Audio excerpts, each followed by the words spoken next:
welcome inside Byron Kerr alongside former George Washington shooting guard Megan Nipe. And Megan, you're very familiar with this matchup between these two teams. You played in that game last year. What's it like to be in a different role this time?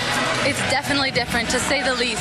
Back home in Minnesota, I follow the games, I follow all the stats, but it's totally different to be here on the court in a dress and not a jersey. Adrian, a lot of rookies walking around here right now, and not to age you at all, but could you bring us back 10 years ago when you walked into your very first Vikings workout? I can, 10 years ago I remember walking in and seeing guys like Matt Burt, who was here today, looking good. Matter of fact, my guy is over there. So tonight's game is really a tale of Minnesota's high-scoring offense versus Rutgers' dominating defense. Minnesota coming off a loss, Rutgers coming off a win.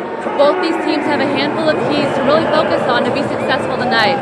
First, looking at the Gophers, point production and pace. Wanting to get up and down the floor a lot, get a lot of possessions. And I have to ask, because I can relate, besides needing to know how to compete, how did being the youngest of six really shape you into who you are today? I think it told me, the youngest of six, like the love and the connection for people. And so I still keep up, I have 4 older brothers and an older sister. So and there was usually people coming in who were staying, older brothers, friends or whatever, they were staying with us, their parents were away. So being part of a big community, you learn how to communicate. And if something wasn't right, you spoke up. And if something was good, you spoke up as well. But I think early on learning, like, if I could only get big enough to kick their butt, I'm going to do that. And then by the time I got big enough, I was out of school and out of the house, so it was like too late. No one's butt to kick. Yeah, they were gone. I was trying to decide who had it worse. I'm the youngest of 6 girls, and you're the youngest of mostly boys. Yeah. Who had it worse? I would say both of us had it really good. The person who had it the best was, I have one sister. She had her own room, her own bathroom. So your sister had it Yeah, best. she had it the best, Okay. yeah. So, Coach, this half, you have almost as many points as you did in the last game against Rutgers for the entire game. How have you been able to keep this game at the pace that you wanted?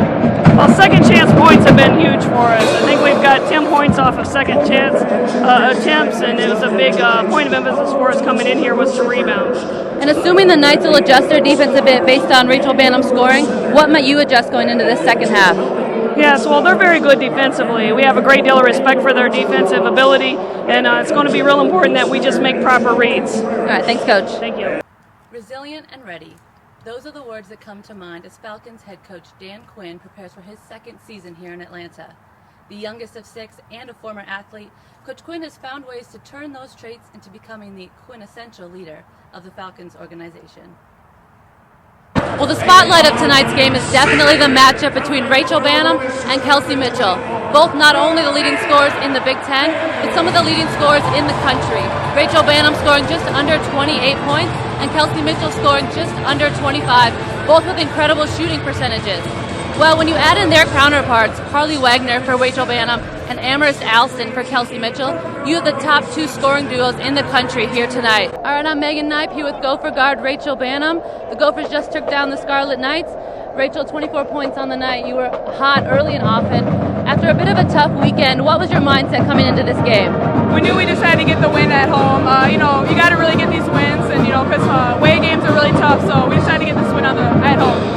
And both you and Carly Wagner kind of had a boost on the scoreboard. You had Mulaney and Hedstrom really helped you out there in points. How does it change the makeup of your offense when you can get a little bit of something from everyone?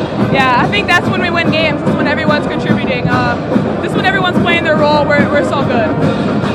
And with only a handful of conference games left, from here on out, kind of what's your focus to really finish strong? Defense and rebounding. That's just what we got to do to win games. All right, thank you. Good job. Coach, in the first half, you were really able to draw fouls on DePaul and found Mike Henry in early foul trouble. How do you think that really changed the course of the first half?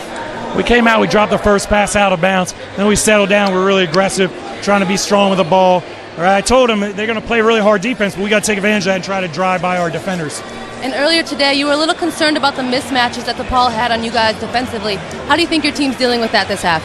Pretty good. They did a good job dribbling right at John Capriva and going by him. We got to be aware of that, and we got to get him some help defense. He's really guarding a small forward. He's not used to that, so his teammates got to help him out. Great. Thanks. Good luck, Coach. Thanks, man. Byron, back to you. All right, thank you so much, Megan.